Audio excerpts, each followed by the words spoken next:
Shia theology, and subsequent apotheosis. He would realign the spheroid tree into its ultimately balanced form, and therefore complete the final redemption of all reality. Good luck. Regardless, recall that even an instance of martyrdom, messianic martyrdom, was conceivable to Nathan in 1665 in the vision of Abraham. What wasn't, I strongly suspect, would be his soon coming apostasy. But just as the soul of the Messiah was reaching up into the very heights of divinity, the final souls of human beings were descending from the heels of the primeval spiritual anthropoid, Adam Kadmon. These powerfully dangerous souls from the heels of Adam Kadmon would be only redeemable by the Messiah and the faithful believers, and would come into apocalyptic conflict with the faithful, thus inaugurating a period of intense final persecution. You can see all this lining up just to be a disaster. But just as the soul of the Messiah was ever uplifting and the souls from the heels of Adam Kadmon were descending, Nathan of Gaza introduced what is perhaps the most dangerous doctrine of the movement, the reception of the Torah of the upper worlds. In this conception, one actually held by otherwise very orthodox Kabbalists, the physical Torah with its material laws and time-bound commandments was only brought into existence because of the sin of Adam, which produced a physical reality in some ways in the first place. Thus, the Torah of this world was a Torah of physical space and time, of materially putting on tefillin and physically uttering prayers. But the Torah is eternal and exists in all the realms of reality, with laws appropriate to those levels of reality. Thus, the Torah of the higher spiritual realms will not only not be a physical practice performed by bodies in space and time, but may even contain practices inimical to the Torah of the lower physical world. Again, this isn't really anything terribly new. What's new is Nathan's claim that the believers may very well have souls from those very supernal worlds, and thus the Torah of this physical realm may not, or soon will not, be binding upon them.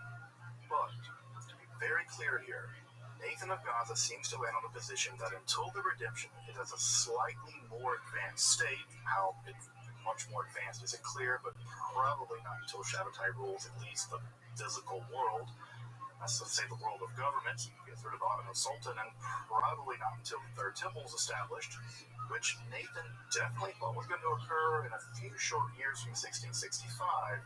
That is to say, the believers themselves must maintain observance of the Torah of this world. The exception being the new feast day of the 9th of Av, that day of mourning, actually been transformed is because of, well, the Messiah had appeared, and that's pretty standard Talmud stuff, actually. However, while Shabbatai may himself engage in strange deeds, sometimes in violation of the Torah of this world, Nathan argued that the average, normal believer in Shabbatai's messianic claims must simply maintain their faith in the coming redemption without foregoing the Torah of this world. Yet, of course, knowing what we know about the vicissitudes of the Messianic movement, from Shabbatai's apostasy, his death in exile, the incarnationalism factions that rose up after his death, the group apostasies following his death, the rise of the Donmet, along with the utter disaster of Frankism and the European crypto-Sabbatians that probably existed in the 19th century, it's easy to look back at these elements of the early Shabbatian theology and say, well, we saw that coming, we could clearly see that was heretical. But I want to point out, a lot of this, if we put it in the context of the theology of the time, isn't heretical. The first is that basically none of these beliefs are actually heretical in themselves. There was nothing heretical about claiming that Shabbatai Tzvi was the Messiah in 1665, or even really up to that fateful day in 1666. Further, none of the theological innovations I've discussed in this episode would be considered heretical at that time. Unconventional, and maybe even pushing it a bit, but probably not so beyond the pale of the rather wide Kabbalistic fervor and speculation of that time in the mid-1660s. Everybody was on the Messiah train, the end of the world train, the Kabbalah train. It was just in the air.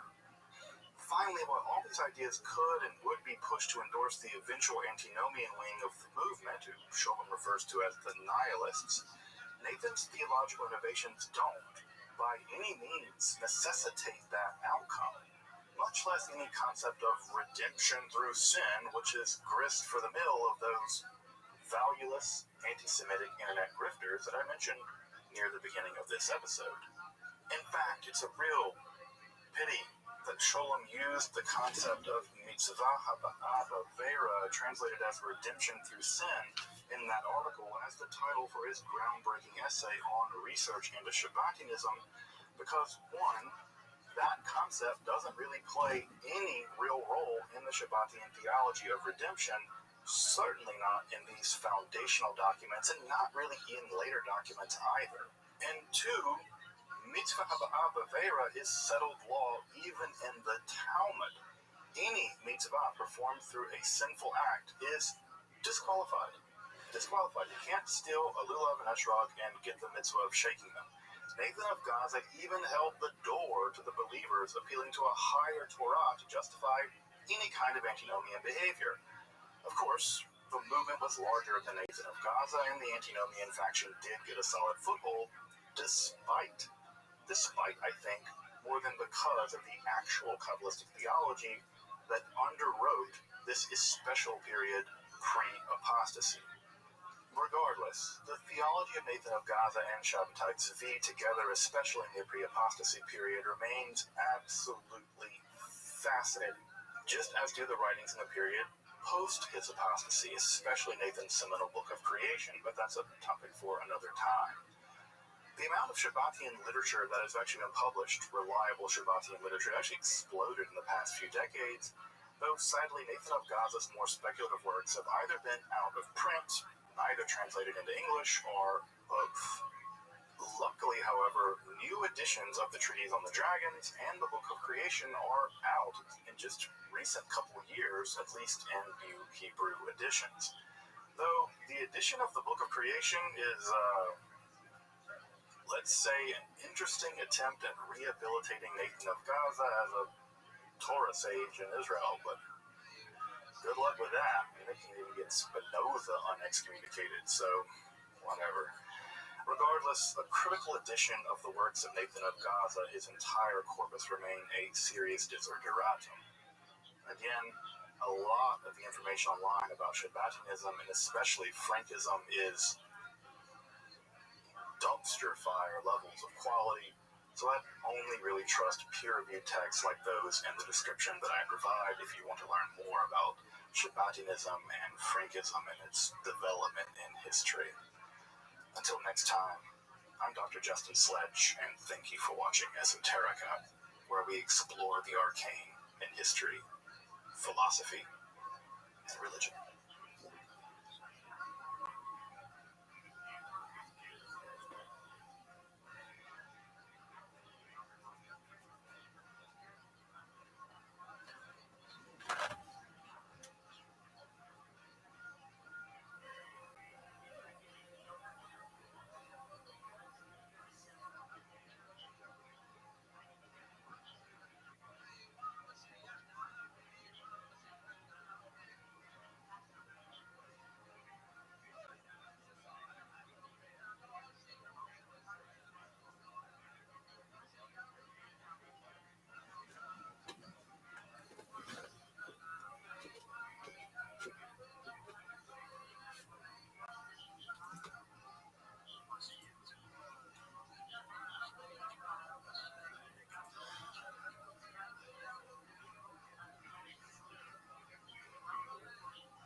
field. My 6-year-old is in the All-Stars out here in Austin, and they play all June. So those little girls will be hot, but hopefully he's balling.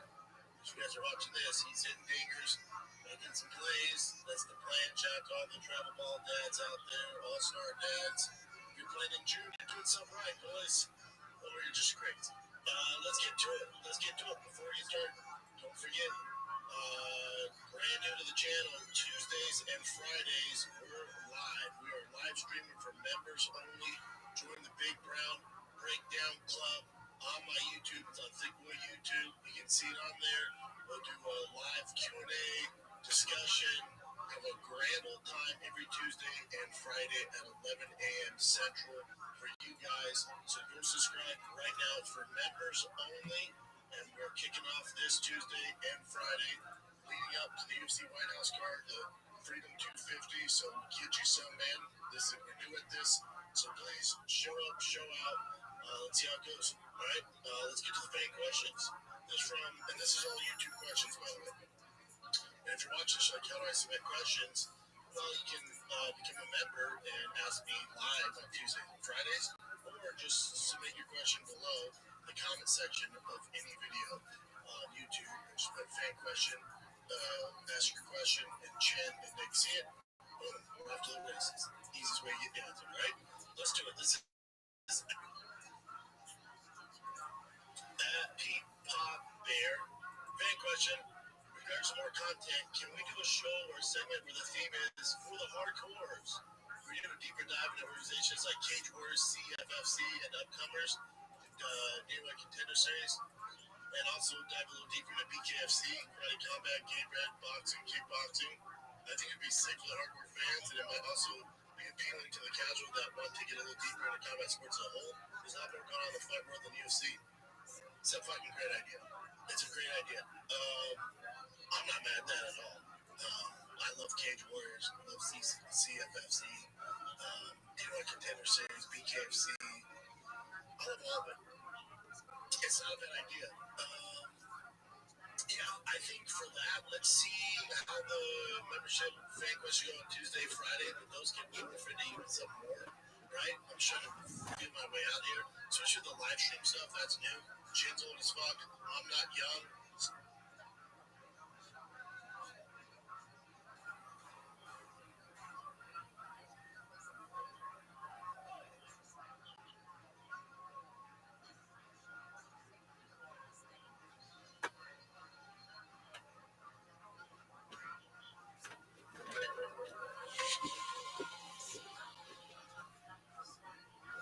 Zero internet ever. Jump right into Instagram now.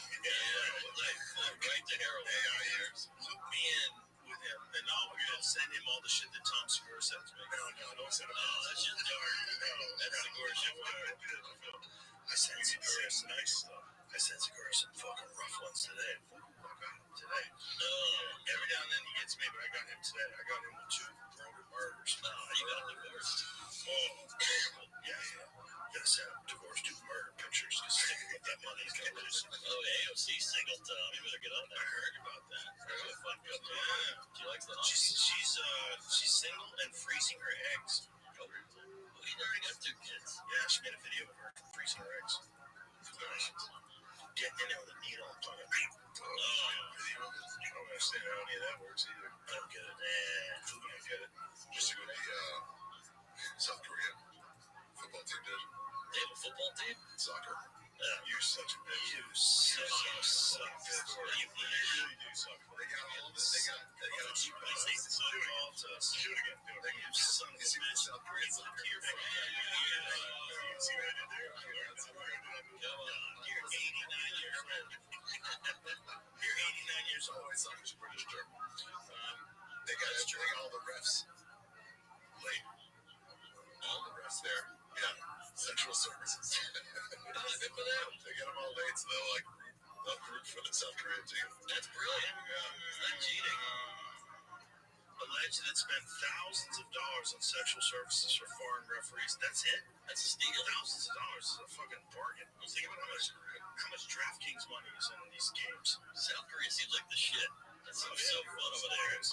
Above is there. They made Taekwondo, Samsung phones, Squid Game, Parasite. Oh, Squid Game's awesome. Parasite was great. K-pop, yeah. However, they're not going to reproduce. That's true. They're in a real situation. They're in a pickle. They're in one of the worst situations in terms of nationally, in terms of reproducing. Well, because they're just busy, right? They're like an insane. Like I grew up around the Koreans. The Korean women are not into the dudes. Well, it's not even just that. Like their work ethic over there is fucking insane. Really? Yeah, I grew up with Koreans because I was doing Taekwondo when I was a kid. So I was around Koreans all the time. Like, you've never seen work ethic like Korean people. They're the only ones that outdo us. It's the reason why I feel lazy to this day. I was training with this kid who was going to medical school. He was going through his residency while he was in the national Taekwondo team. So he won the U.S. Nationals. He was competing internationally while he was going through his medical residency. Jeez. Didn't even need anesthesia. He would just, It slept like an hour a night. It was crazy. He would just on his training, he would put his books, all the books that he needed to read, he put them in a backpack and just run the stairs at the university, and then go back to the library. I've never. He always looked tired. He was like exhausted. He was fucking ferocious. They work so hard, and their parents force them. Like they don't have any way out. There's no like, take a year off and find yourself. Fuck that. There's none of that. That tight mom shit. That's real. You know. And they do the eye surgery over there.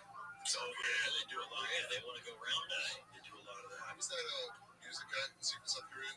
Yeah. Oh, that shit's amazing. Yeah, pumping you up. Games done. That guy's so fun. A comedian could never do that. When he's in that enormous crowd and he comes flying out of the floor, we don't have to play the music. Yo, what's up? So Joe Rogan had on Shane Gillis, Mark Norman, and Ari Shaffir, and Tom Segura's divorce came up. What Mark said, Rogan's the one who caused Segura's divorce, and then Rogan was like, all that money he's gonna lose. So, now that it's all completely out there, and Tom has addressed it, it seems once again like everyone's just on Christina's side. Now, in the common world, though, they've obviously known about it for a while. And Shane and Christina both said this has been happening for a while. And Tom was upset that TMZ got the news. I wonder if they got the news because he officially filed for divorce like a month ago, and they've really just been separated for like almost a year now. I mean, the whole thing I heard, or I just got a feeling about other people I've alluded to, other comedians, that all the problems began when Christina P got cancer, and Tom was just a big piece of shit. I don't know about Christina. She just said, well, she's going to be at a comedy mothership, so that should be interesting when ever Rogan has her on or Tom on, and the subject actually does come up again. But I mean, going forward, it's going to be so interesting to see how Tom Segura works this as to not get her mad, so she takes a bunch of his money, like Rogan said. I get they moved to Texas, but it's still America, and he's going to lose a bunch of that.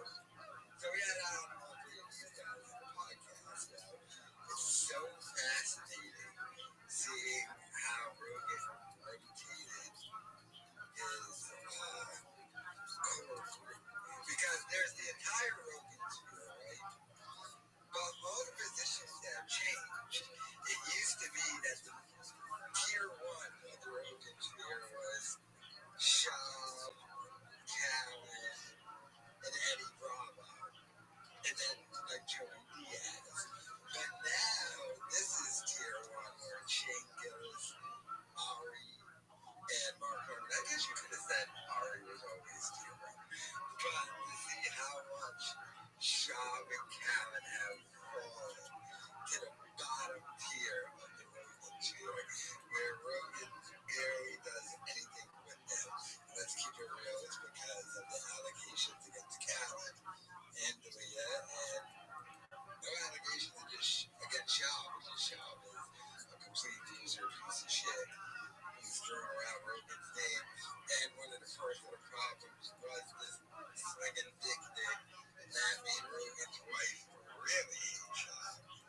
So that's why there's no interaction outside of the podcast or anything.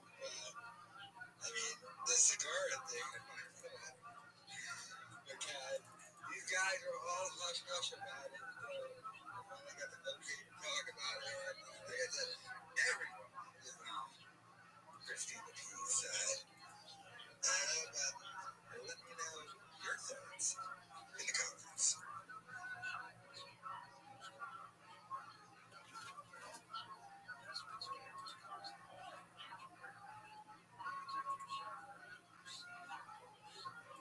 My favorite part of my evolution was when I quit.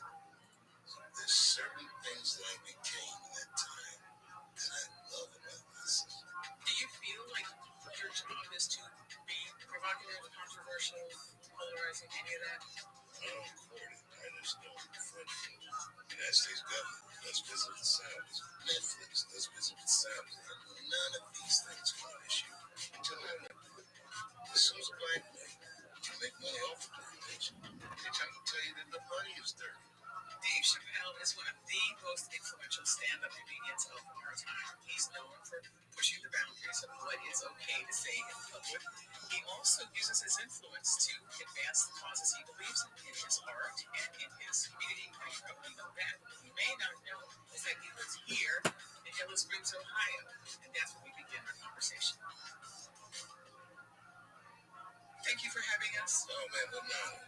What an honor. Tell us where we are. Well, this is my future offices for my production company and in the what they call the Old Union Schoolhouse in Yellow Springs, Ohio, which we have just completely renovated for our local NPR affiliate, WYSO. Isn't you starting to say that you saved the station? Save the station? No. I think the station would have survived and hopefully thrived without me. But I did achieve because I kept them here in Yellow Springs. So our NPR affiliate has a very special relationship with the community. It's like our lifeblood. It's a connective tissue for our community. So if they had left, we would still listen, but it would have been demoralizing for us if they were to have to do that. And they had reached an impasse where they got independence from the university. They used to be affiliated with Antioch. And they wanted to stay in town, but there was nothing available. And this place was in disrepair. This place was a shambles. But you know, when I was growing up, this building was vibrant. It was like a municipal building. That people would come here to pay their power bill and stuff like that. And then as the years went on, it had a few other purposes, but it just kind of we got run down. Like most of the Midwest, it just kind of was looking for a new purpose. It was not an expensive building to buy. It was an expensive building to fix. But it was worth every penny. Remind us, if you would, because some people know your story, but everybody doesn't, why Yellow Springs is so important to you.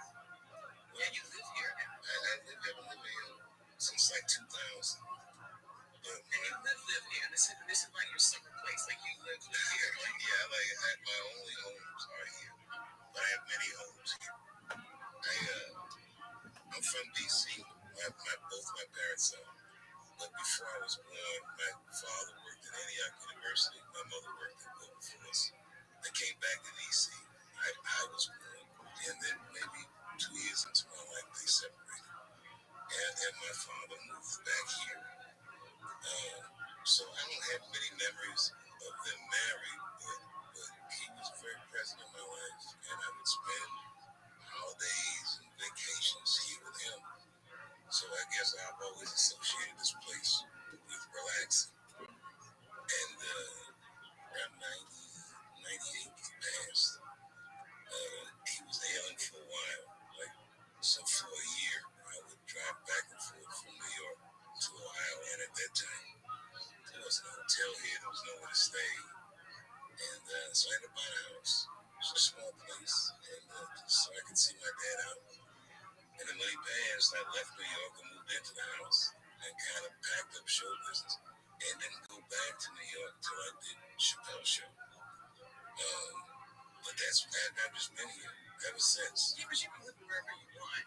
This is like the hard place for you? Yeah, well, I think early at that time in my career, I didn't know that I'd do as well as I did.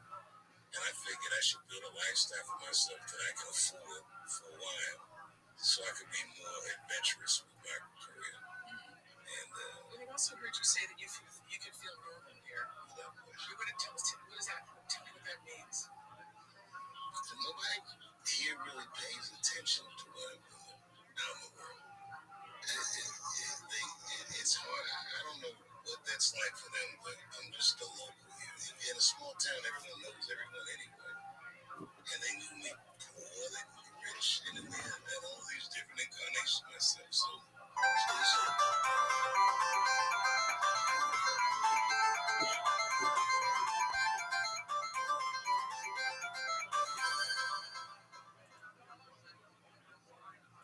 Back in 1988, Nintendo of America released the highly anticipated follow-up to Super Mario Bros., Super Mario Bros. 2. And people loved it.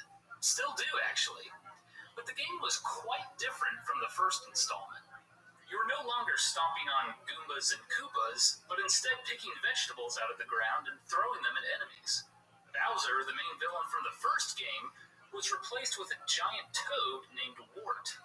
But hey, developers like to try new ideas. Maybe Nintendo just wanted to change things up a bit. No big deal. But then Super Mario Bros. 3 came out, and Bowser was back. So was all the Goomba and Koopa stomping. This made Super Mario Bros. 2 even more of a mystery. Why was it so different? It wasn't until several years later that people would discover the truth about the game. This is the story of Super Mario Bros. 2.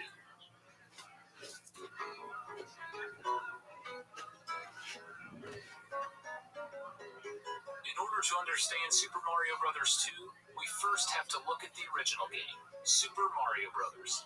Released in 1985, the game was a smash hit. In Japan alone, 6.8 million copies were sold. Worldwide, around 40 million copies. The best-selling book in Japan at the end of 1985 was a strategy guide on how to beat the game. Seeing the success, Nintendo quickly worked on ports of the game, as well as special versions. One of these titles was an arcade game, Versus Super Mario Bros. Versus Super Mario Bros. Was similar to the original, but added some new, more difficult stages in order to gobble up quarters from gamers. Development was handled by Nintendo's Research and Development 4, the same team that created the original Super Mario Bros. The manager was Mario creator Shigeru Miyamoto.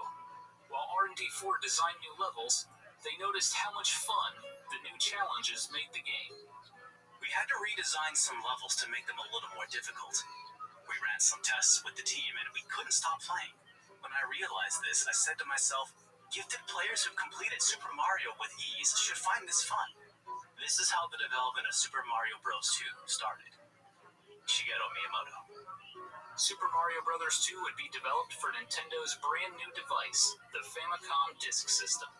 Released in February of 1986 and only in Japan, the disk system played games made on proprietary, double-sided discs. They were cheaper to make than cartridges and could hold more data. Nintendo hoped that all their future big releases would be dedicated to the disk system. That included Legend of Zelda, Metroid, and of course, Super Mario Bros. 2. The original game was a major success. Releasing a sequel was a no-brainer and would help drive sales of the disk system. R&D 4 would work on the sequel, but were given a small time frame to complete the game. Miyamoto, who had just become a father and was simultaneously working on the upcoming Legend of Zelda game, took a step back in his role. Director duties were handed over to Takashi Tezuka, a young designer who helped with the original Super Mario Bros. Miyamoto did, however, find some time to tinker with levels. Said Miyamoto, designing challenging levels really brought out the best in me. Using the same game engine, as well as a few levels from Versus Super Mario Bros., Tezuka and his team were able to finish the game in 4 months. Less than a year after the original game's release, Japan was given the first official sequel, Super Mario Bros. 2, on the Famicom Disk System. Well, here it is, the Japanese Super Mario Bros. 2. Let's boot it up and see what it has to offer. The first thing you'll notice right away is there's no longer a two-player option. You can either play the game as Mario or Luigi. Unlike the original game, though, each plumber has their own unique traits. Luigi can jump really high, but has really poor traction, which makes it seem almost like he's on ice. Mario can't jump as high, but he has better traction. This was the first game to give Luigi his characteristics. In most games since, he is given the ability to jump higher than his brother. The poison mushroom in the first level lets you know right away that this game isn't messing around. Super Mario Bros. 2 is hard. Very hard. The level designs seem almost deliberately cruel. Some levels force you to find secrets in order to advance, else you just stare off into an endless pit. There are warp zones to help you advance, but even these can trick you. I was able to find a warp zone in World 3 that would only send me back to World 1. New enemies appear too. Red piranha plants pop out of pipes quickly and won't stop even if you are close by. Later stages feature hammer brothers that keep moving towards you. The game even adds wind in some areas, making jumps longer and more difficult to accomplish. You only get 3 lives before it's game over. Luckily, the game offers you unlimited continues. As you can see, the game looks just like the first one. The music is exactly the same too, which led many gamers to criticize Super Mario Bros. 2 as a ROM hack or an expansion pack of the first game. Regardless, Super Mario Bros. 2 went on to become the best-selling game on the Famicom Disk System, selling 2.5 million units. With the success, Nintendo made plans to release the game in North America. They sent it across the Pacific Ocean for review.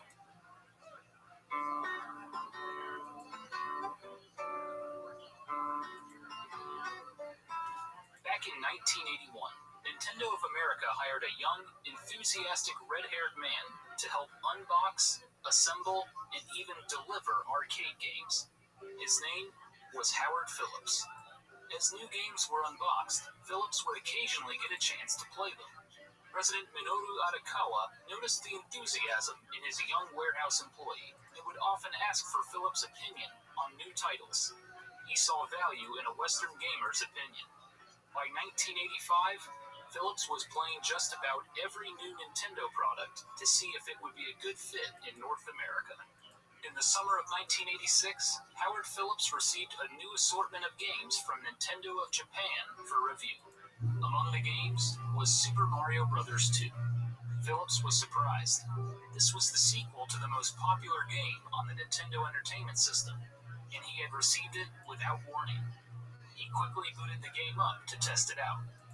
He was immediately killed by a poison mushroom in the first level. As Phillips played on, he became more and more astonished at the difficulty of the game. As I continued to play, I found that Super Mario Bros. 2 asked me again and again to take a leap of faith, and that each of those leaps resulted in my immediate death. This was not a fun game to play. It was punishment. Undeserved punishment. I put down my controller, astonished that Mr. Miyamoto had chosen to design such a painful game. Howard Phillips. Phillips went to Nintendo of America President Minoru Arakawa to share his thoughts. Arakawa silently nodded. Video games were still on the comeback trail in North America at the time. A difficult sequel to the extremely popular Super Mario Bros. Game could potentially turn off new players. Not only that, but visually, the game looked exactly like the original. Nintendo of America wanted to show off new gameplay and better graphics. The game would also have to be converted from a disk system game into a cartridge. By the time the game could be mass-produced, it would probably seem outdated. Releasing Super Mario Bros. 2 in North America would not be a wise marketing decision. Arakawa contacted his father-in-law, Nintendo of Japan President Hiroshi Yamauchi, asking for a more accessible sequel. It seemed like an impossible task. The Nintendo R&D teams were overwhelmed with other projects, but a sequel was necessary. Nintendo's rival, Sega, was pushing their Alex Kidd character, and third-party Nintendo licensees began making up their own franchises. Nintendo risked having their flagship mascot fade into obscurity. The idea then came to rework an older title as a Mario game. But which game? Nintendo found their answer in the summer of 1987, when Research and Development 4 completed and released a new game on the Famicom Disk System. Yume Kojo Doki Doki Panic.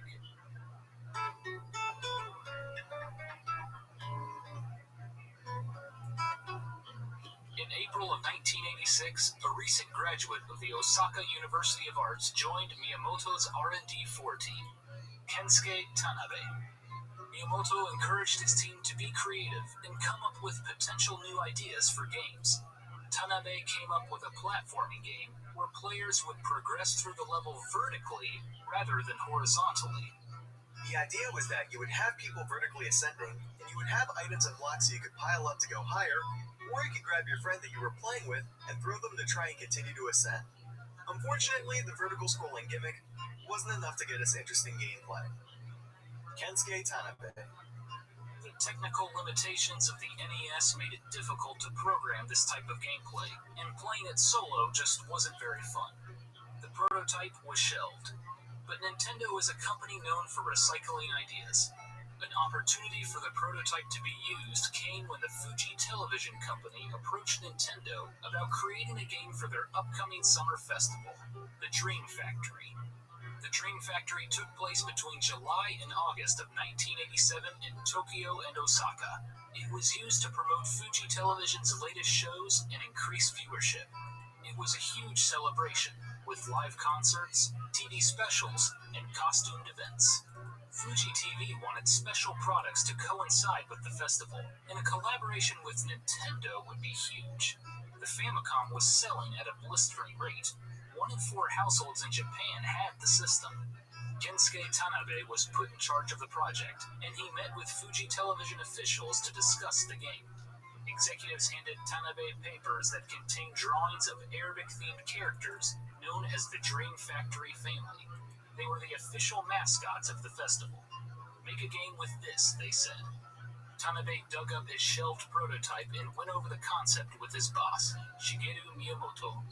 Miyamoto made a few suggestions. Make something a little more Mario-like. An action game, he said. As long as it's fun, anything goes. Development was officially underway, and several veterans of the Mario franchise worked on the game. While Tanabe served as director, Miyamoto supervised the project. Koji Kondo, the composer for Super Mario Bros., would provide the soundtrack. Under Miyamoto's supervision, horizontal levels were added in addition to the vertical ones. The original prototype concept of picking things up became the core gameplay mechanic. Several Mario references were added as well. There were stars, POW blocks, coins, and warp zones. At one point, Miyamoto felt the game was too similar to Mario. On July 10th, 1987, Yume Kojo Doki Doki Panic was released for the Famicom Disk System. Translated, the game is known as Dream Factory, Heart-Pounding Panic. The game begins with 2 children, named Poki and Piki, reading a storybook. Suddenly, an evil hand pulls them inside. Their small monkey, Rusa, runs off to get help from the Dream Factory family, who enter the book to rescue the kids. Doki Doki Panic lets you play as the 4 members of the family. First, there is Imogen, a play on the word imagine. He's the most balanced character, with average jump, speed, and strength. Next is Lena, the sister. She can hover for a short period of time, but isn't very fast or strong. Mama has the ability to jump really high, but has subpar speed and strength. And finally, there is Papa, who is fast and strong, but isn't very good at jumping. The core gameplay revolves around picking things up to use as a weapon, usually a vegetable. Of course, not everything is a vegetable. Sometimes you'll pull up bombs, clocks that stop time, and magic lamps. When you throw these lamps, they conjure up a door to another world, where you can potentially upgrade your health and gather coins.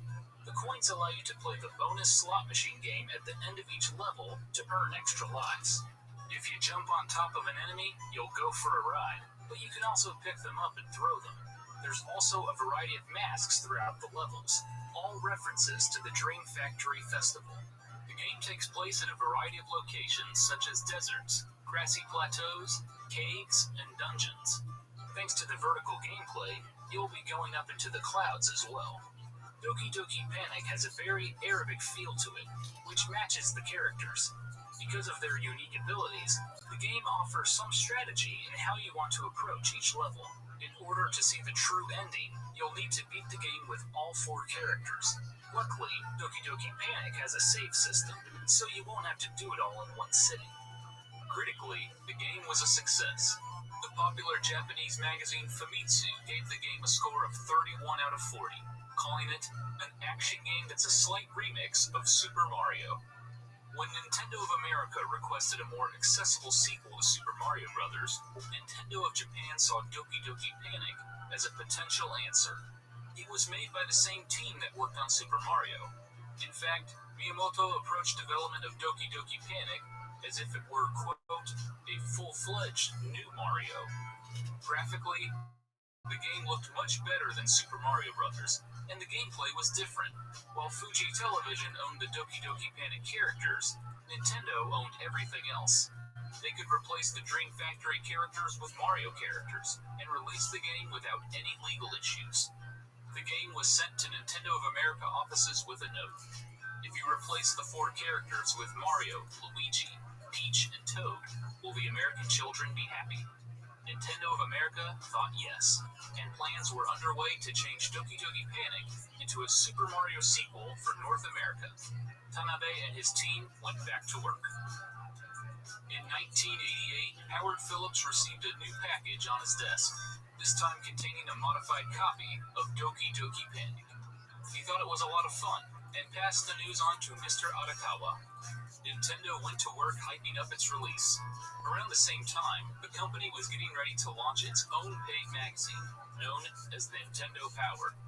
Gail Tilden, who was in charge of the magazine, made the decision to feature Super Mario Bros. 2 on the cover, as well as include a large walkthrough on the first few levels. Will Vinton Studios, the same studio that designed the California Raisins Claymations, came up with the cover. They created a clay diorama of Super Mario Bros. 2, featuring Mario and the main villain, Wart. In July of 1988, over 600,000 gamers across the continent received the very first issue of Nintendo Power free of charge.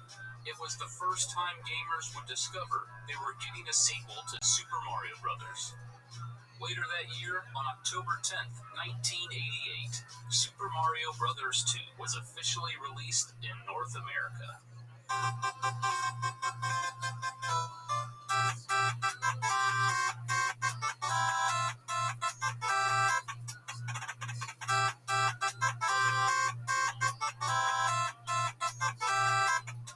Super Mario Bros. 2 quickly became the hot Christmas item that year. The game was somewhat hard to come by, thanks to the industry-wide chip shortage of 1988. It was so popular, in fact, that ABC's 2020 news program featured a segment with John Stossel trying to find a copy of the game.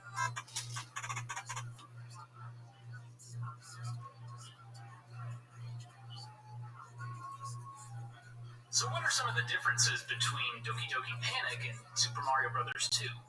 Well, overall, the games are pretty much the same, but there are a few small differences. The most obvious difference is that the characters have been changed. Imogen, the most balanced character, was changed to Mario. Lena, with her hovering abilities, was changed to Princess Toadstool, also known as Princess Peach. Mama, who could jump the highest, was changed to Luigi. And finally, Papa, who was fast and strong but couldn't jump well, was changed to Toad. The plot was changed as well. The opening cinematic was completely removed and replaced with some text, explaining that Mario had a dream about a strange world known as Subcon that was cursed by the evil Wart. After waking up, Mario and his friends have a picnic at a nearby mountain when they stumble upon a cave that leads to Subcon. It's up to the 4 heroes to save the day. The handy save feature from Doki Doki Panic was removed entirely, as the game was converted from a disc to a standard cartridge. Nintendo could have added a save battery, but instead decided to remove the requirement of beating the game with all 4 characters. In Doki Doki Panic, you could only change characters between worlds. Each world consisted of 3 levels. With Super Mario Bros. 2, you now have the ability to change characters between each level.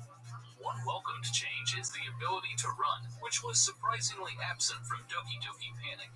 Just like the original Super Mario Bros., you can now hold the B button to run in Mario 2, which makes some areas of the game much easier. Another change to make the game more Mario-like was shrinking. When you got hit in Doki Doki Panic, you simply lost a health bar.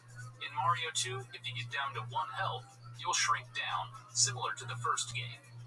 Nintendo also added a new boss known as Claw Grip to World 5, as the original Doki Doki Panic featured a more difficult battle with a white mouser enemy. Those are probably the biggest changes, but there are a few small audio and visual changes as well. Some animations were improved, such as the grass, cherries, and waterfalls. Several items were replaced with items found in the Mario universe, like mushrooms and Koopa shells. The bonus slot machine game after each level was also given a visual upgrade. Overall, the 2 games are very similar, but Super Mario Bros. 2 does feel like the more polished version. Nintendo kept quiet about the conversion of Doki Doki Panic to Super Mario 2 for a few years. Several magazines at the time did mention it, but most gamers were unaware. The first official acknowledgement came in 1991 with the Mario Mania Strategy Guide, where Nintendo mentioned the Switch in a small blurb at the bottom. In 1993, Nintendo released a compilation of Mario games on the Super Nintendo known as Super Mario All-Stars. The game contained enhanced versions of the first 3 Super Mario games, as well as a game that most had never heard of, Super Mario The Lost Levels. What was The Lost Levels? It was the Japanese Super Mario Bros. 2, the Famicom Disk System game that North America and Europe never saw. For many players, this was their first experience with the game. The realization that North American and European gamers never got the original Super Mario Bros. 2 led some players to consider their version an outlier, not a real Mario game. But Super Mario Bros. 2 had a profound effect on the series as a whole. It sold over 10 million copies worldwide, making it the 3rd best-selling NES game of all time. Several characters that have become staples in the series first appeared in Super Mario 2, including Bob-ombs, Shy Guys, and Birdo. It was also the first time gamers could play as Toad and Princess Peach. The game also established uniformed looks for Mario and Luigi. Luigi was finally updated to stand out from his brother by being taller. Super Mario Bros. 2 proved to be so successful that in 1992, Nintendo re-released the game in Japan as Super Mario USA. Ultimately, the decision to not bring the Japanese Super Mario Bros. 2 to North America and Europe was a good one. The difficulty and similarity to the first game just didn't make sense for the newly revived video game industry. If you want to play this game for yourself, you do have a few options. You can of course play it on Super Mario All-Stars, or as an unlockable bonus in Super Mario Bros. Deluxe for the Game Boy Color. However, these versions are slightly modified to make the game a little easier, so if you want the real deal original challenge, I suggest picking it up on the Wii or Wii U Virtual Console. As for the Western Super Mario Bros. 2, I remember playing it as a kid and not really noticing how different it was. It just felt like a Mario game. And to know that it was developed by the Mario team, well, that just makes sense. Unfortunately, we may never see a re-release of Doki Doki Panic. Fuji Television holds the rights to the characters, so if you want to play this game, you'll have to import it along with the Famicom Disk System. But really, I think you'll be just fine playing the Western Super Mario Bros. 2. It's a damn good game. That's all for this episode of Gaming Historian. Thanks for watching.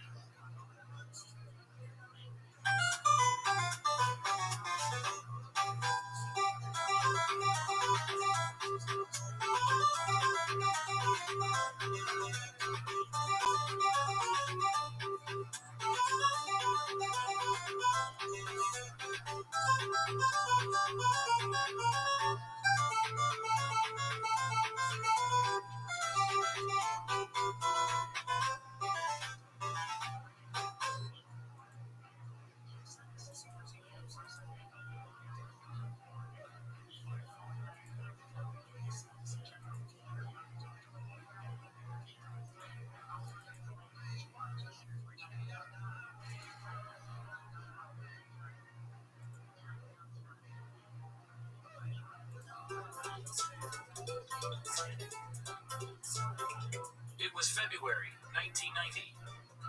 Nintendo of America was about to release one of their biggest games of all time, Super Mario Bros. 3. And the hype was real. Super Mario Bros. 3 came out a year and a half earlier in Japan, and even in a time before internet, North American gamers knew all about it. Throughout 1989, magazines printed previews and teasers. A major Hollywood movie showed off the game. Some stores even sold import or bootleg versions of the game. But Super Mario Bros. 3 was more than just another game in the series. It proved that Nintendo and Super Mario Bros. Were not a fad. And even with competition from other companies, Nintendo was still the king of video games. This is the story of how one game captured the hearts and minds of an entire generation of players. This is the story of Super Mario Bros. 3.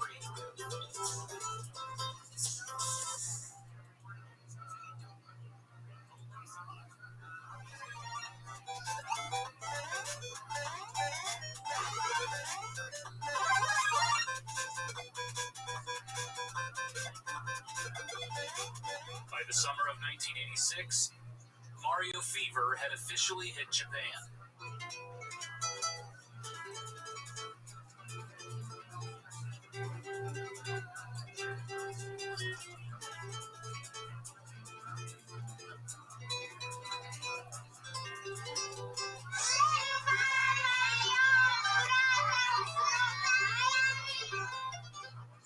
Nintendo's Super Mario Bros. For the Famicom was a smash hit, selling more than 3 million copies. The country's best-selling book was Super Mario Bros., the complete strategy guide, which contained tips and tricks on how to beat the game. The Mario Bros. Theme song was given lyrics and released as a single, Go Go Mario.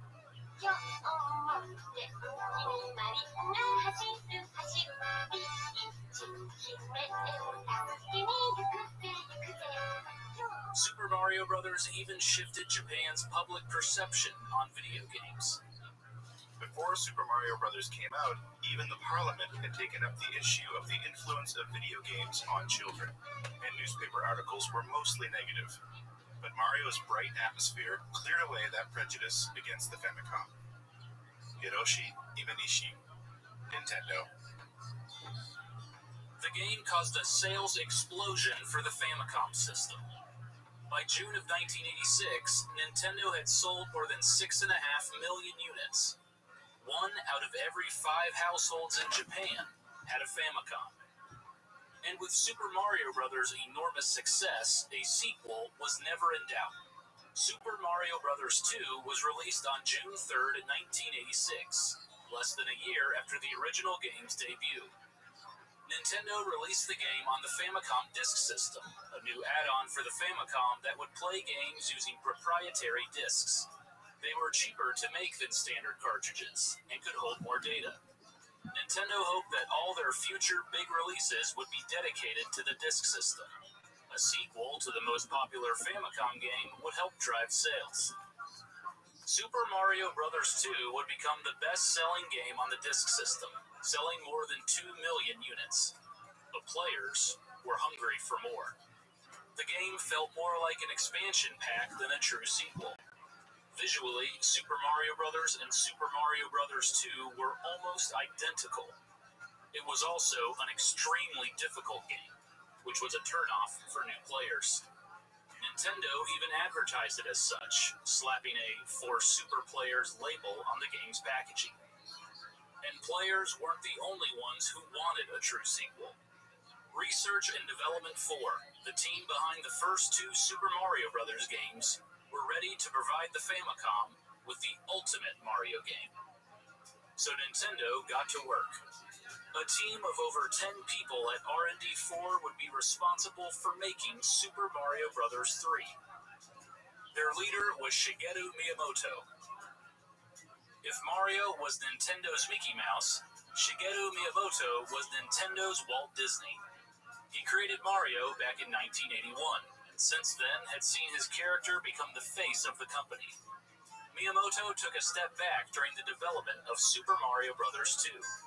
He had recently become a father and was involved in too many projects. But now he was ready to throw himself completely into a sequel. He would oversee almost every aspect of the creation of Super Mario Bros. 3. Miyamoto's right-hand man, Takashi Tezuka, was named the game's director. Tezuka joined Nintendo 2 years earlier at the age of 24 and was instrumental in the design and development of Super Mario Bros. And The Legend of Zelda. Following that, Tezuka was given his first director job on Super Mario Bros. 2. His work on that game, while facing a tight deadline, proved he was more than capable of doing the job. But Super Mario Bros. 3 would prove to be a challenge. Toshihiko Nakago was the main programmer. He began his career at Nintendo in 1983 by porting arcade games to the Famicom. Nakago proved invaluable when he helped Miyamoto and Tezuka bring their ideas to life by programming The Legend of Zelda and Super Mario Bros. Working alone as the composer was Koji Kondo. Before Kondo arrived at Nintendo in 1984, music and sound effects were handled by the programmers. Kondo was one of the first members of Nintendo's dedicated music staff. Along with veterans, Research and Development 4 had a group of young designers and programmers eager to prove their value. Among them was Kensuke Tanabe, a new hire who not only had to design levels for Super Mario Bros. 3, but was also directing his own game. Yume Kojo, Doki Doki Panic. Kazuaki Morita, a programming whiz who helped program Super Mario Bros. At the age of 19. Katsuya Eguchi, a graphic artist whose talent caught the eye of Miyamoto. He was brought on as a level designer. And Hideki Kono, a designer who had dreamed of working at Nintendo ever since he started playing Famicom games. With his team assembled, Miyamoto could begin production on his ultimate Mario game. But making this new game would require a lot of power. Luckily, it was available. Although Super Mario Bros. 2 was released on the Famicom Disk System, new advancements in cartridge technology quickly made the disk system obsolete. Chip prices were coming down, and storage capabilities were increasing. Internally, Nintendo developed MMC chips, multi-memory controllers, which greatly expanded the Famicom's capabilities. Developers made games never before thought possible. Miyamoto credited MMC chips as the reason the Famicom lasted so long on the market. Super Mario Bros. 3 utilized the MMC3 chip, which allowed better graphics, screen splitting, diagonal scrolling, and more memory. With this new power, Tezuka was ready to try something new. We made Super Mario Bros. 2 by changing the original game's difficulty and stage design, but we couldn't do that again. So I wanted to change everything. Takashi Tezuka. R&D4's first new idea was to change the perspective. They experimented with making a Mario game using an isometric view, but Miyamoto wasn't a fan. With a diagonal view from slightly overhead, you lost your sense of distance to the ground. So I told him that development would be difficult, he said. R&D4 scrapped the idea and went back to the standard side view. Nintendo referred to Super Mario games as athletic games, games where players could move freely, run fast, and jump high. It's a type of game that is easily approachable for younger, inexperienced players, but can also be played by experienced hardcores without getting tired of it, said Miyamoto. This game philosophy re-emerged. R&D4 began brainstorming new ways to make Super Mario feel even more athletic. They could let Mario slide down hills, pick up and kick objects, and even fly through the air. Graphically, Mario could not stay the same. The first two Super Mario games looked too similar. So R&D4 gave the Mario universe a complete makeover. Nothing from the first two games carried over. Every single character, enemy, item, and environment was brand new. There was a cutesy aesthetic to the graphics, thanks to director Takashi Tezuka. In the previous Mario game, he added eyeballs to many objects. He did the same thing in Super Mario Bros. 3. He wanted to add eyes to just about everything, said designer Katsuya Eguchi. Colors were bright and varied. Trees and bushes danced on screen. The visuals had a theatrical element. A curtain rose to introduce the game. Hanging platforms and blocks bolted to the background resembled set pieces. Mario finished each level by exiting the stage. R&D 4 put these new visuals in an all-new world as well. Now Mario had 8 new areas to explore, each with their own visual theme. Grassland, Desert Hills, Oceanside, Big Island, the Sky, Iceland, Pipe Maze, the Castle of Koopa. The designers cranked out levels. Hideki Kono didn't remember the experience fondly. We laid tracing paper over graph paper and painstakingly drew levels every day, he recalled. Once finished, the designers brought their levels to the map room, a long, narrow room where programmers took the sheets of graph paper and programmed map data. It was a long process.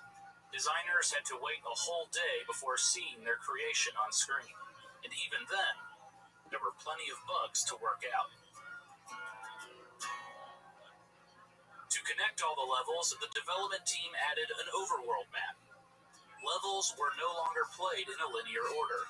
Now, players could choose their own path to the end of each area.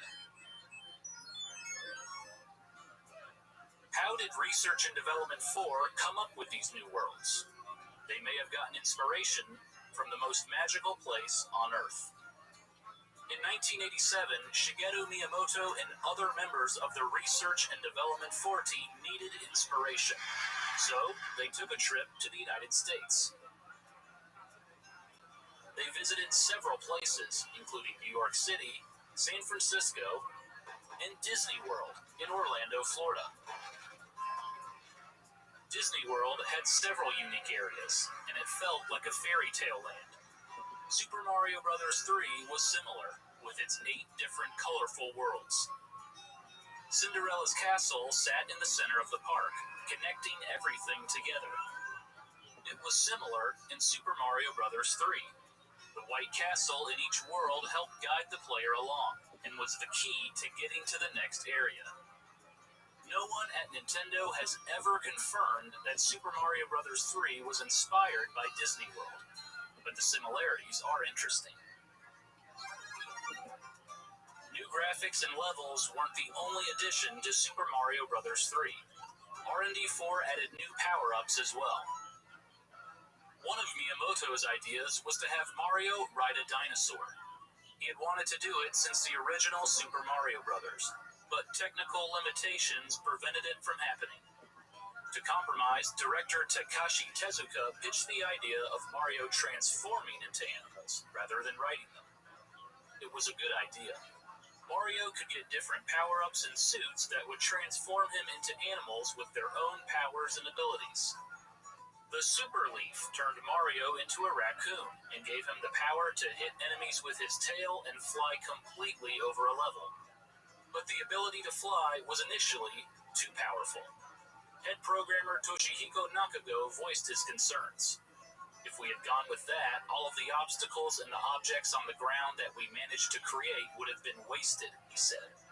But Tezuka insisted they come up with a way to make it work. To compromise, the programmers made some restrictions. Mario could only fly if he took off from a runway, and even then, the flight was temporary. The frog suit let Mario jump higher and swim faster, but he slowed down when using the suit on land. The hammer suit gave Mario the ability to throw hammer projectiles and protect himself with a fireproof shell. There was also the Tanuki suit, based on a mythical Japanese creature. It was identical to the raccoon suit, except it also let Mario transform into a statue, granting temporary invincibility. Miyamoto loved the Tanuki suit. Even though I knew it wouldn't make sense to non-Japanese players, I was so excited about it that I left it in, he said.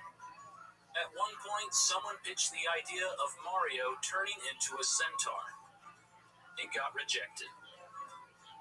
With new power-ups came a cast of enemies for Mario to defeat. The usual suspects were still around. Goombas, Koopa Troopas, Hammer Brothers. But there were a ton of new faces as well. Boom Booms, Spikes, Big Bertha. A few enemies were based on staff members' personal experiences. The Chain Chomps came from Miyamoto, who had a bad experience with a neighbor's dog as a child. Boos were supposedly based on director Takashi Tezuka's wife, who was normally a shy woman, but got angry when he worked late. The 7 Koopaling bosses were modeled after the young designers at Research and Development 4. It was Miyamoto's way of rewarding their hard work. Along with new power-ups and enemies, new items were added that Mario could use throughout his adventure. The idea was to give less experienced players more opportunities to get past tough levels. The music box put Hammer Brothers enemies on the map screen to sleep, allowing Mario to sneak past. A warp whistle, taken from the Legend of Zelda series, let Mario skip ahead to new worlds. It also served as a way to get around not having a battery save on the cartridge. A hammer broke obstacles and revealed shortcuts and secrets on the map. Jugem's Cloud, also known as Lakitu's Cloud, allowed players to skip a level. The P-Wing allowed Mario to fly completely through a level, a holdover from the original raccoon suit idea. Through the flurry of changes, Miyamoto had to ensure 2 major concepts were present in Super Mario Bros. 3. The first was that players of all skill levels could enjoy the game. New players could find plenty of 1-ups, coins, and power-ups scattered throughout the early levels. Minigames and toad houses were placed on the overworld map, giving players even more chances to earn items. As the levels got harder, players would be well stocked. The second major concept was making a game that was fun for 2 people to play. In the original Super Mario Bros., players would take turns when the other died. In Super Mario Bros. 3, players got a turn after each level was completed, and could either work together or compete for the high score. A battle mode was added as well, based on the 1983 Mario Bros. Arcade game. Implementing all of the new moves, graphics, levels, power-ups, and items took a toll on the entire staff at R&D 4. They were exhausted. Miyamoto would sometimes work through the night. He kept a close eye on his designers and wasn't afraid to make them fix the smallest detail, even if it meant delaying the game. If it'll make the game even a little bit better, Miyamoto-san's always been unhesitant about making changes, said designer Katsuya Eguchi. Director Takashi Tezuka recalled the struggle. It wouldn't come together well and dragged on, he said. Miss Aquarius, my apologies for missing last night. I was quite tired. How are you, my friend? Okay, how are you? I'm lovely. Are you ready for your weekend? Yeah, but I gotta go to the neurologist today, my first appointment. So. All right, you ready to go? You got it taken care of? You got it on lock? Yeah, we're gonna see what they say. Yeah, we're gonna see. I think they're just gonna do probably a consultation, maybe just see, what's all going on, and then we might not do nothing today. I don't know. We'll see. I understand. Well, I want you to know you're a real all-star for putting up with me. Apologies for my sleepiness. Hey, I can't believe how tired I've been, but it is what it is. And I hope that you have a wonderful appointment at the neurologist, and keep me updated, and you're certainly in my thoughts. Okay, thank you. You're welcome, madam. Let me know if you need anything, okay? All right, I will. Excellent, madam.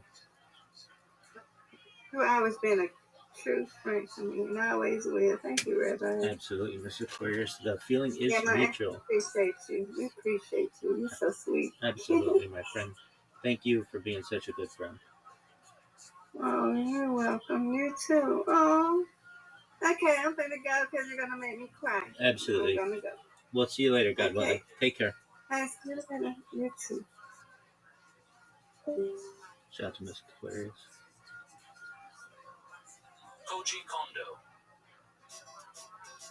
2 years earlier, he composed one of the most iconic jingles in video game history, the Super Mario Bros. Theme.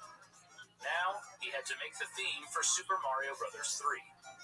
It was a tough act to follow. I couldn't figure out how to change it from the original Super Mario Bros., he said.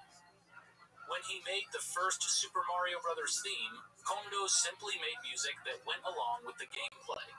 This time around, he focused on genre. Kondo worked in lots of percussion, resulting in a reggae sound. By the end of development, he had composed multiple songs and had Miyamoto and Tezuka help him pick the best ones. By the spring of 1988, the game was finally starting to come together.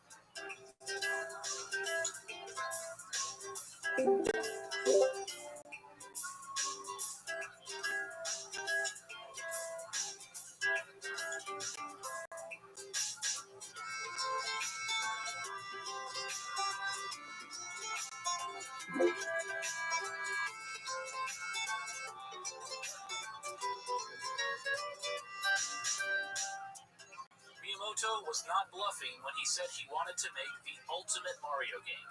Super Mario Bros. 3 took what was great about the previous installments and added more moves, more power-ups, more characters, and more challenges. It was also chock full of secrets. Many of the new features, such as auto-scrolling and the overworld map, became staples in the franchise. It took research and development for more than 2 years to make Super Mario Bros. 3. It was also expensive, reportedly costing $800,000 to develop. At the time, the game was the biggest and most labor-intensive Famicom title Nintendo ever made. For comparison, the original Super Mario Bros. Took up around 320 kilobits of memory. Super Mario Bros. 3 was 10 times larger, at 3 megabits. When the game was finally ready to be released in the fall of 1988, the video game landscape in Japan had changed. A new contender in the console market, the PC Engine, was introduced a year prior by NEC and boasted more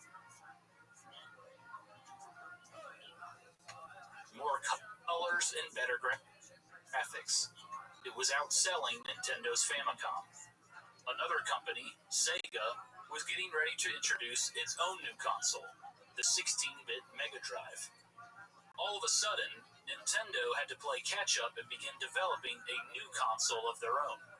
Miyamoto's Ultimate Mario game had to be more than just a sequel. It had to buy Nintendo time to develop their new 16-bit machine and prove to the world that they were still the king of video games.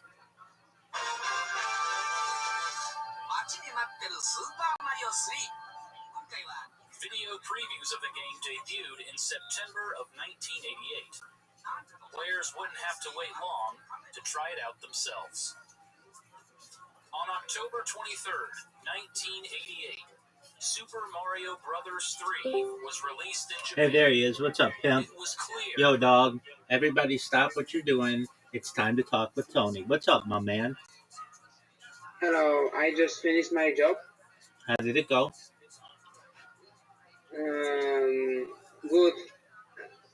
Okay. Are you going to come back on Monday? I don't know. I need to check. Okay. Can I say something? You can say whatever you want, my friend. Do you remember when we yesterday talked about love and this shit?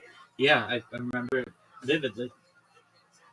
Maybe you have to. Maybe I forget. one more chance. But Oh, you're gonna get lots of chances. we did girl. You We did. had one who got away. Don't see it. And if not, Don't see it that way. but Don't see it that way. You're looking at life from a 22-year-old view. Look at life from a 22 million year view. If you can potentially but live indefinitely, you'll get lots of chances at this girl, and she will, I bet, within the next 5 years, see what you're doing and see that you've gotten very popular, and wake up and recognize that you're the one that she wants. but we are all guessing here. So if this does not happen in this lifetime, in another life, I will not going to make these mistakes and yeah. because maybe I'm stupid. Maybe I don't see like many girls, so I cannot choose. Don't see it. Don't see it that way. You need to see it in a way. Don't see it that way. You need to see it in a way that, let's see here. Okay, this is, I don't know if it's a great analogy, but here we go. Imagine you're a little kid and you can have any food that you want. You go to, like, you know what a buffet is? Yeah, I know. Okay, you know what a buffet is. So you go there and you can get any food you want. You could have candy, you could have ice cream, you could have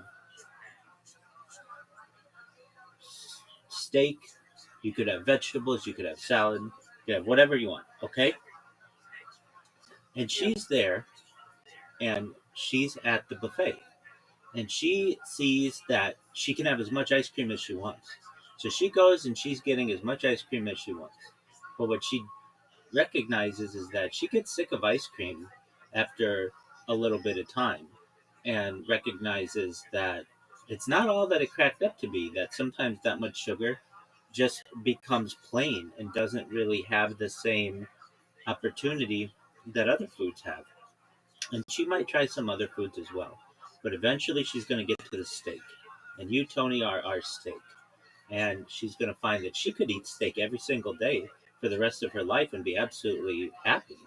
But she doesn't know yet because she went with what's bright and colorful, with sprinkles and cherries and whipped cream. And the steak's kind of brown and just not all that entertaining. But she does not know that the steak is the thing that can give her the nutrients that she needs for the rest of her life. Does this make sense to you? Yeah, it's a weird, but it makes sense. So right now she's on ice cream, but you're the steak, and Yeah, you will get your opportunity, especially when she I finds. will tell you more. You tell me what you want. I will tell you more. I'm sure to interrupt you. With this girl, like it's not that easy because it's very complicated because like we were together and we are up to be not and again and again. It's like our little like after film. Do you know after? The movie After? No. Yes. No. It's good. So like we are like yeah like our love story is with pain and this shit. But like I don't know why, but we always find a way back. Okay, well, this may happen in your case, and it's not going to be too hard for you. You publish one podcast a day for the next 10 years, you'll be very famous, you'll be very successful, you'll have advertisers, you'll be able to give her anything that she wants, even without my help. If you did that, if you said to yourself, just like I play one game of chess no matter what every day, I am going to publish one podcast. If I can't find a podcast guest, I'm going to go on Kick, or I'm going to go on Twitch, and I'm going to find somebody. And if I can't find anybody there, I'm going to go to the local store, and I'm going to ask someone, "Hi, can I buy you a cup of coffee? You don't have to have your face on, but I'd just like to interview you about your life, what life is like in Czech Republic, what your goals are, what you want. May I please do that?" Someone's going to give you the time of day. Maybe I fantasizing too much. Maybe it's not my true love. Maybe it's only love. I don't know. Like maybe I'm gonna find new, better. I don't know. Exactly. Let me ask you this: if you could have that girl, or I could give you, I don't know, Sydney Sweeney. Sydney Sweeney would fall in love with you, Tony. Who would you choose?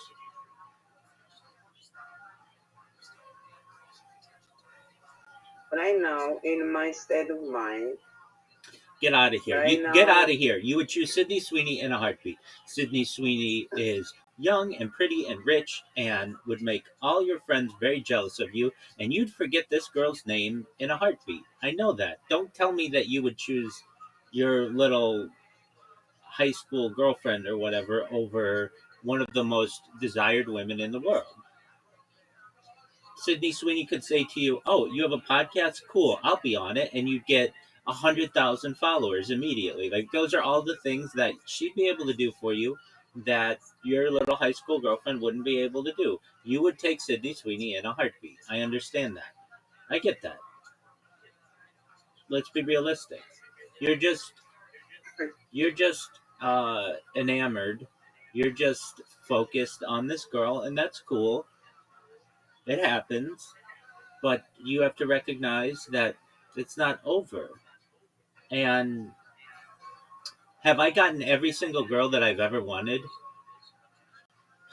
Sometimes I get the girl at a different time. I've had girls where I've liked them, and maybe they didn't like me at the time, and we've gone on a date or something, and I just kind of thought that it was an okay date. I mean, it was fine or whatever. And then I find out they really, really like me. Like, I had no idea. It blindsides me.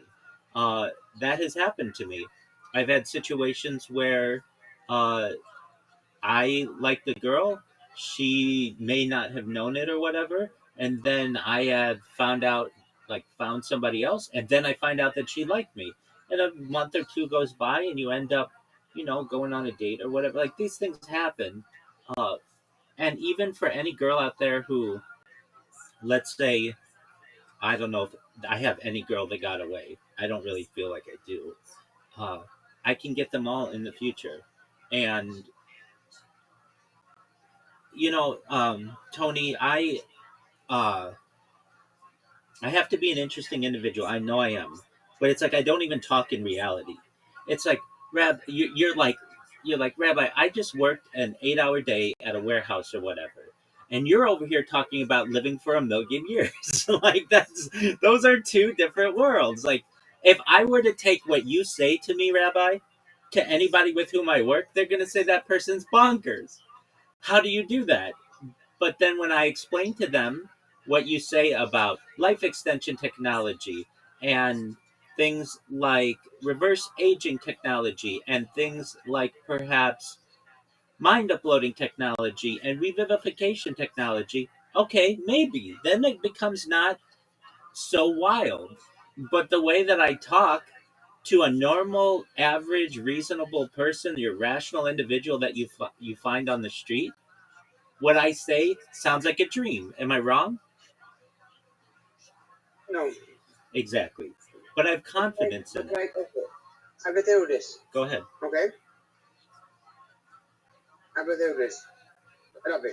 Okay. Okay. Even Doctor Strange can have his girlfriend, even if he have a time stone, even if he is an Avenger, even he can get his girlfriend. So why do you think me, like or like Peter to Parker. He's Spider-Man, his everything is cool, and he rose his MJ.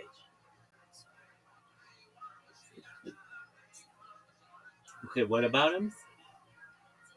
So like these guys lost their lovable life. And why do you think us is different? And these guys, they were fucking supernatural Avengers and this shit. And like handsome as fuck and this shit. They're So why fiction. do you think? They're fictional. It's a story. I know. It's a story. It's not a fun story if they get the girl immediately. Any woman out there who would be like, oh, you mean you saved the day and you can shoot spider webs from your hands and you're really agile and you can fly from building to building? Any girl out there would be like, I want to be a part of that. And it's not fun if the comic book creator says they're just going to get the girl right away. That's not interesting. That's the rubbish. It's about the journey. Like, imagine we were going to watch a movie. Like, movies, the way that movies are created, they don't, like, okay, so what is an example? Do you know who Superman is? Yes, I know. Okay, so Superman has everything, right? He's super strength, super speed, or let's use Batman. Let's use Batman as our example. Do you know who Batman is? I know. Okay, so Batman, he's rich. He has all of the gadgets that he wants. He lives in Wayne Manor. He saves the day and everything. But he has no love, right? Yeah. Now, if the people who made Batman said, well, let's give him love as well and a family as well, well, then it's not an interesting story, right? Right? Yeah. Or Superman. Superman has everything. He can fly. He has super speed, super vision. He can lift anything. But here's the thing. He can't give up his own true reality to Lois Lane. So he has to play this part of Clark Kent and can't let Lois Lane know that he's really Superman. And there's a certain amount of tension there that makes for an excellent story. And the viewers or the comic book readers know that, hey, this is really Superman, but they can't communicate that to Lois Lane. So she just has to walk around like, who's this Superman that everybody's so interested in? That makes for a good story. If you don't have that, then it's a boring story.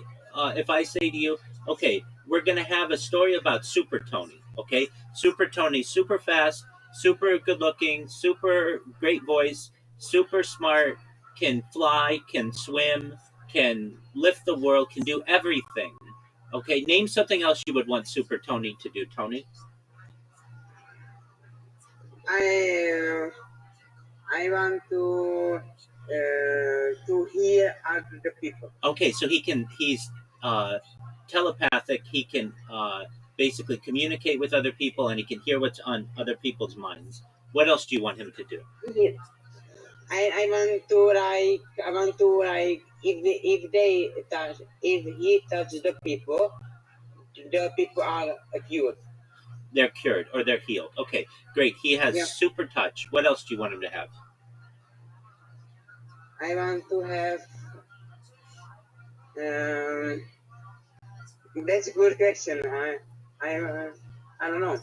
Okay, well, whatever it is. Okay, and we're going to give him a beautiful wife and a beautiful family and a beautiful house and a beautiful car and a great dog and everything else that anybody else would want in the world. And he lives in a happy, perfect world. Okay? Well, then what story is there? He's got everything. Then that's boring. Nobody wants to buy the comic book where there's no story, where there's no struggle. Struggle is interesting, right? If you gave Super Tony everything, then there's no interest. Even Superman has kryptonite that could hurt him, and so that makes for an interesting story, or the Lois Lane aspect of it. But everybody needs that story, and I think that there will be a movie made of you and your friend who's a girl or whatever in the very far future. Why? Because you're on my stream, and my stream has many different characters, and they will Mm-hmm. have their own branches of this. I mean, you may have a YouTube or I'm sorry, apologies, a Netflix like series, whatever. Like, is it going to happen tomorrow? No, but it might happen in the next 50 years or 100 years. If I continue to live my life, I will do everything that I can to ensure that I continue to be able to stream as much as possible and live. More and more people will find out about what I do, be interested in what I do. Eventually, it will go viral. Um, do you know what the Grand Canyon is? Yes. Okay, do you know how the Grand Canyon started? No. It started with one drop of water. One drop of water became 2 drops of water, became 3 drops of water coming down from the mountains, that eventually became a small little puddle, that became a stream. That small stream began to meander or work its way through the land. Millions of years went by. That small stream then became a creek. That creek then became a river. And now we have this beautiful geological formation in the ground. And it's a phenomenon unlike anywhere else, perhaps, in the world. Okay, with that, it all started with one drop of water. But one drop then got 2 drops, got 3 drops, got 4 drops, got 5 drops. I see those drops of water as hours of me streaming. I stream 1 hour, I stream 2 hours, I stream 3 hours, I stream 4 hours. Right now, and combined, I have lots and lots of hours streamed, and we're right now starting a little bit of a stream. We're not yet at a creek, we're not at a river, and we haven't yet cut through the Grand Canyon to make the Grand Canyon yet, but it's coming. I've seen when I didn't have anyone in my YouTube, I didn't have a Discord yet, I didn't have people who lived their life in here, I didn't have people who came in every day. It's been a process, and it will continue to be a process. And I personally feel like once it becomes a phenomenon, then every single person in here will have all their dreams come true, and I will do everything that I can. I know that Brandon really likes the weather and he really likes sports. So what's Brandon going to do? We're going to make it so that Brandon has his own YouTube channel that lots of people watch, where he can just give sports commentary along with the weather or whatever he wants. Zoot wants to be a stand-up comedian. I will do everything that I can to make Zoot the most famous stand-up comedian in all of Australia, and he will have all of the things that he wants, and he hopefully will have happiness. I have another friend in here, Riser. You might have met him. He wants to be a muralist, but he has difficulty finding people who will allow him to make murals. He just completed his first mural, and he wants to continue to do so. I will do everything that I can so that he can make murals anywhere that he wants, as big as he wants, and do whatever it is that he wants. Miss Aquarius has other dreams that she wants. I will do everything that I can to make sure Miss Aquarius's dreams are made. And that's for anyone who has been in my stream, and it will be like a checklist. Like, that's what my life will be about. Hey, let's see how we can make other people's goals come true.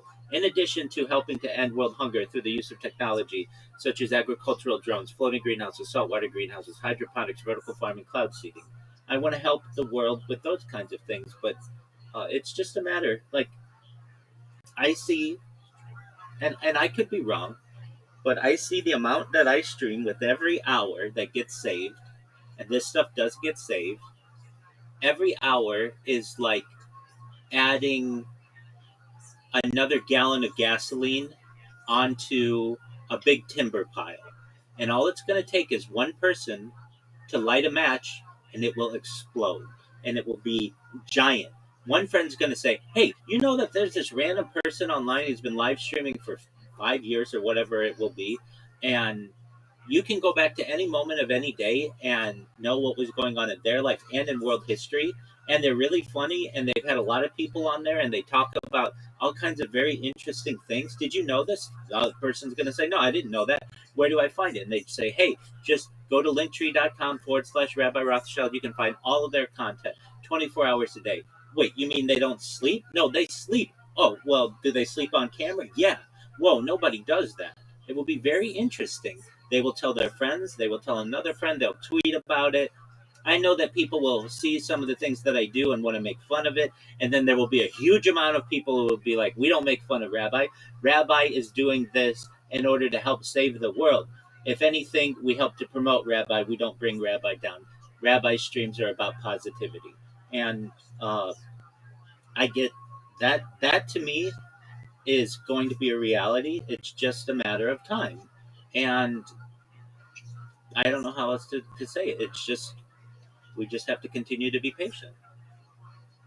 How can we, from my love stuff, end it with your streams?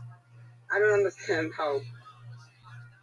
Because my streams are going to give me the opportunity to make anybody's dreams come true, including yours, to be able to have a movie about you and your love. I have the different dreams too. Rabbi. Whatever your dreams are, you can list them. We'll make them all take place. That will be my goal. I know, but like some of dreams is by age and this shit. So That I don't doesn't. know. That okay with reverse aging technology. When you say I want to have 10 million followers on YouTube by age 20, something that already occurred. Okay, well, maybe you can't do it by you being on Earth for 20 years, but we could do it of you being a relative age of what your health is at age 20 through reverse aging technology.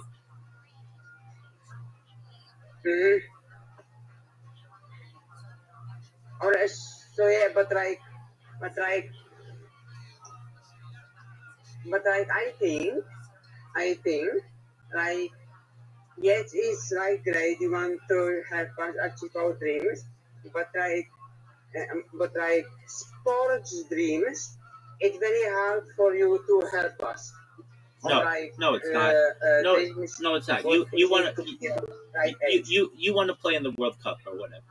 And so in the future, what we could do, are you going to be able to compete with the best World Cup players in the world? Maybe a million years from now, we could redo time, or even if a time machine is a thing, maybe. But what we could do is get you signed to the Czech national team for a week, and you can actually say to yourself that I played on the Czech national team, if that's what you want. So, Mhm. We could get that done.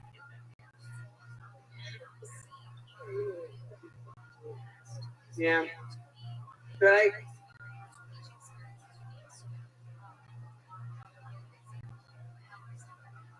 you cannot bring a love like if somebody is dream to meet one more time that mom or that relatives friends, you cannot do that right now. Not right now, but in the future, absolutely. Anything's a possibility, especially with time travel, especially with revivification technology. Even if somebody's dead, we could bring them back. Mhm.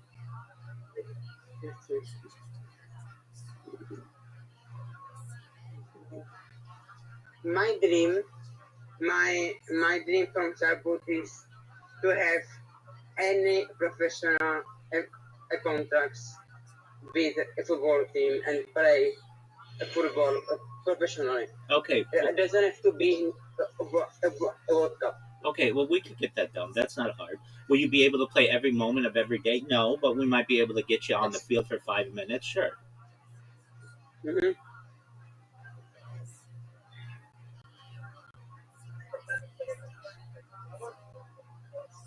That's not hard.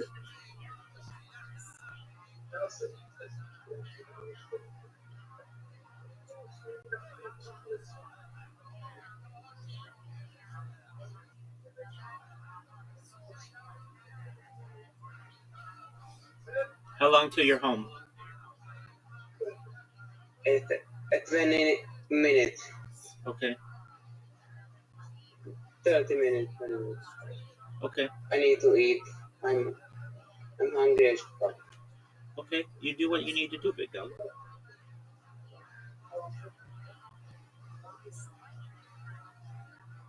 And here's the thing too about this girl. You haven't been in love since this girl. If I had it, I was trying I to know. get her off. No, but Other woman. here's the thing. The best thing we probably could have done for you is, and you just didn't have the money to do this or the knowledge, but like if you were really in love and you want to get your mind off this girl, go have sex with another girl. That's it. And you start to have sex with a few women in between there, and you'll forget this girl completely. Like, not completely. She'll just be in the back of your mind. But the thing is, you haven't had that, so you're longing for it, and that's the thing.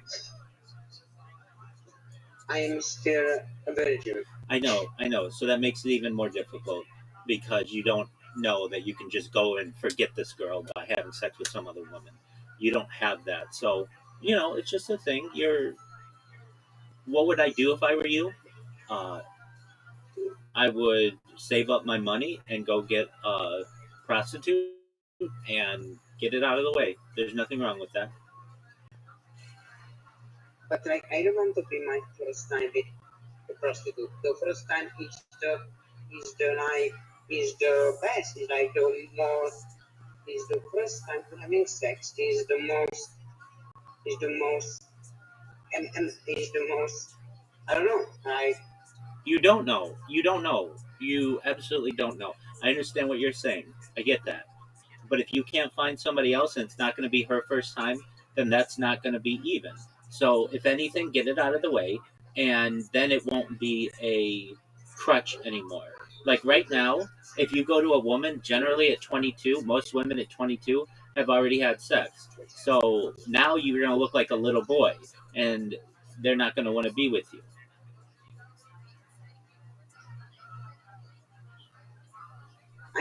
I'm the type of guy with this, right? For me, with the best scenario, I will have one woman for the rest of my life. So, like, I'm not like Andrew Tate or like maybe you was like have like 3 girlfriends same time. I don't have it. Let me say this. I am very monogamous, so I don't cheat on people, but I understand what you're saying. And in your case, yeah, everybody wants that. That's not reality, though. What do you mean? Everybody wants a situation where they find one girl, she's a virgin, he's a virgin, and they're together for the rest of their lives. It's just that's not real. That's not realistic. I'm not saying that she needs to be virgin, and I'm not saying that. I am just saying that when I have my first sex, I need to have like connection with the person, not just physically, but mentally too. I understand, and if you do that, that's fine. But then you're going to be stuck on that girl for the rest of your life.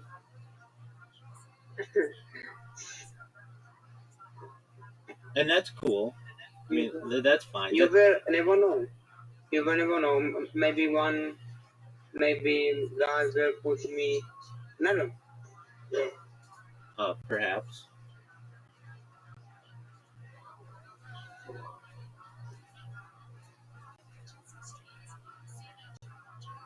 What was your first age you was for sex? Allegedly 24. Okay, Well, let me say this though.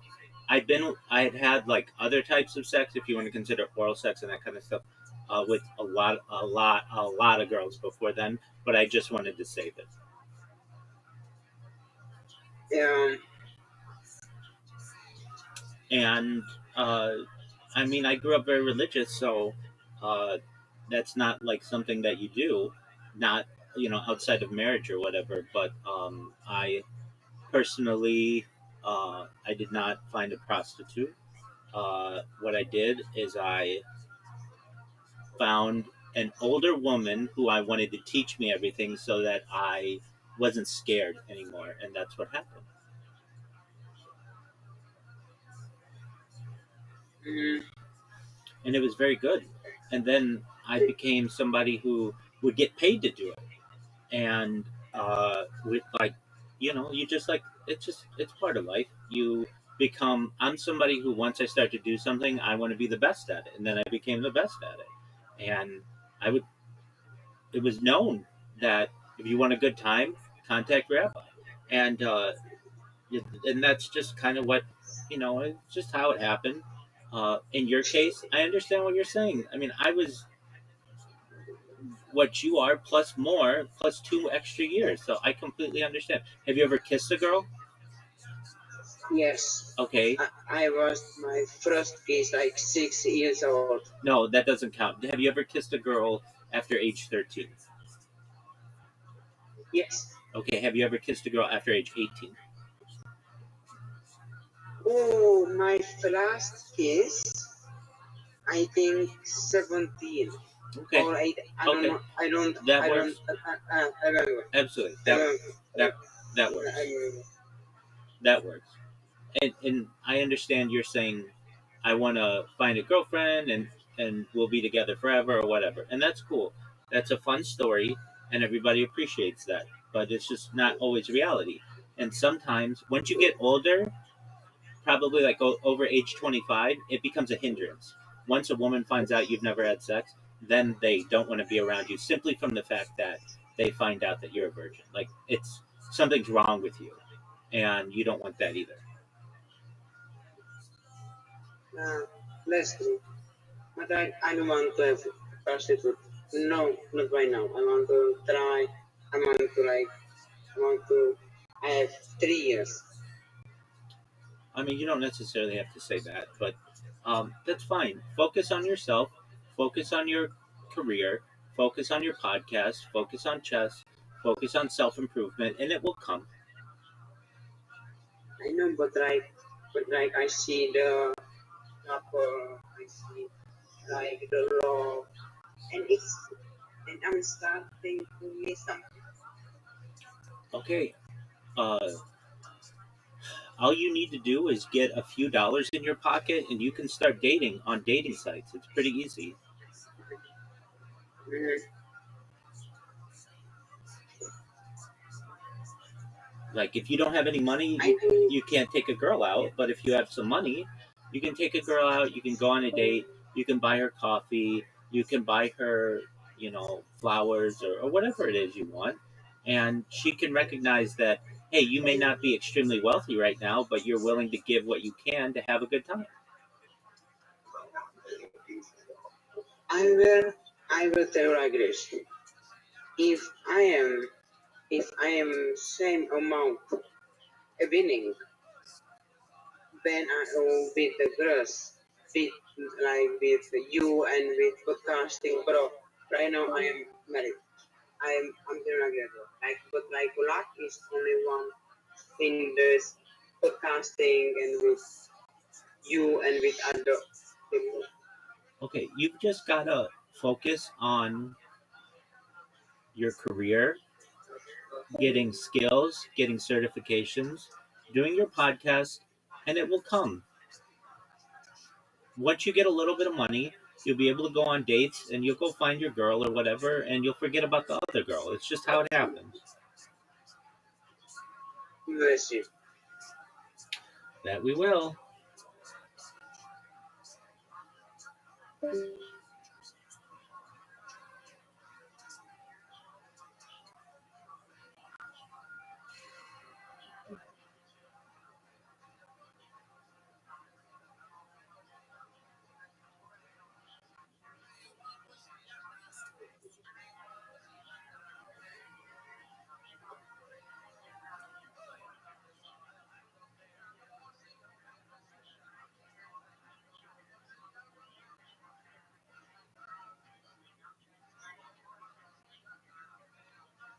Do you know what Super Mario is?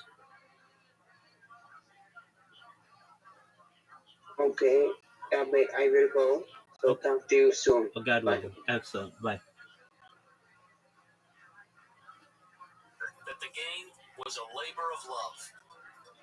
Included inside the manual was a note from Research and Development 4. To Super Mario players, thank you for purchasing Super Mario Bros. 3. In response to the requests of so many Mario fans, Super Mario Bros. 3 is the newest game in the series that we've created to be so much more fun than anything before it. There are many puzzles and traps along your way through this journey. What sorts of wonders are waiting for Mario and Luigi? Enjoy finding out the answer. Yours faithfully, the Mario staff. Super Mario Bros. 3 was an enormous success. Famitsu Magazine, a popular publication in Japan, gave the game a score of 35 out of 40 and called it amazing. Micom Basic Magazine praised the game as well, calling it the culmination of the genre. By the end of 1988, there was a supply shortage of the game. For 5 months straight, Super Mario Bros. 3 was the #1 selling Famicom game in the country. Super Mario Mania once again swept over Japan. Merchandise flooded stores. The game's soundtrack was released on CD and cassette, which featured remixes and arranged versions of Koji Kondo's compositions. There was even a cartoon. The Yamada anime series, Super Mario Bros., was a retelling of 3 fairy tales, featuring characters from Super Mario Bros. 3. While Japanese gamers enjoyed everything Super Mario Bros. 3, the rest of the world waited. It would take more than a year for the game to reach North America. Europe had to wait almost 3 years. All that waiting led to the most anticipation for a video game ever.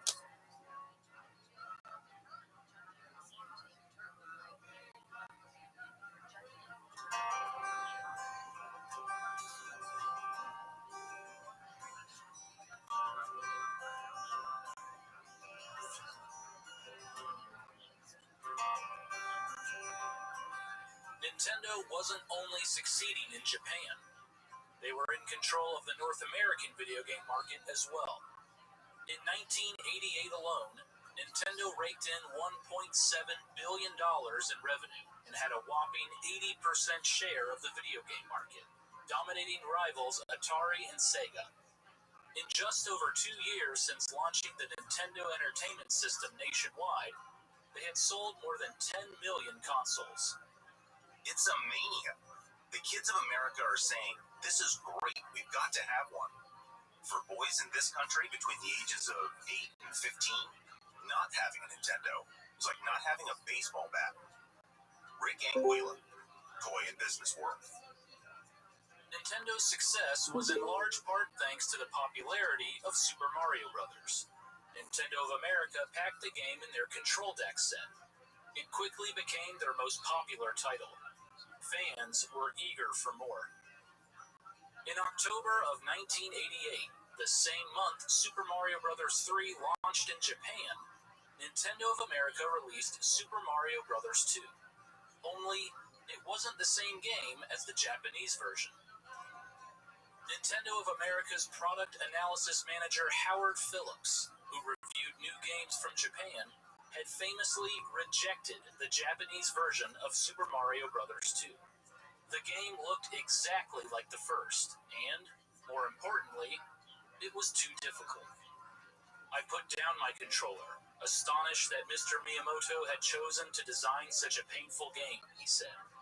Releasing the Japanese Super Mario Bros. 2 in North America would not be a wise marketing decision.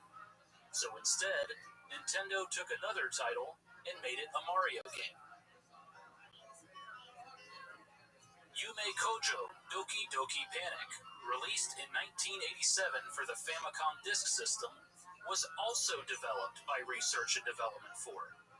Shigeru Miyamoto had worked on the game, and Mario 3 level designer Kensuke Tanabe was the director. Graphically, it looked better than Super Mario Bros., and it fit the mold of an athletic game. So Nintendo swapped out the characters of Yume Kojo Doki Doki Panic with Mario and Friends, and released it as Super Mario Bros. 2 in North America and Europe. Players were none the wiser. Super Mario Bros. 2 became one of the hottest Christmas items of the 1988 holiday season. It sold out quickly. But popularity wasn't the only reason the game was hard to find in stores. That year, the entire electronics industry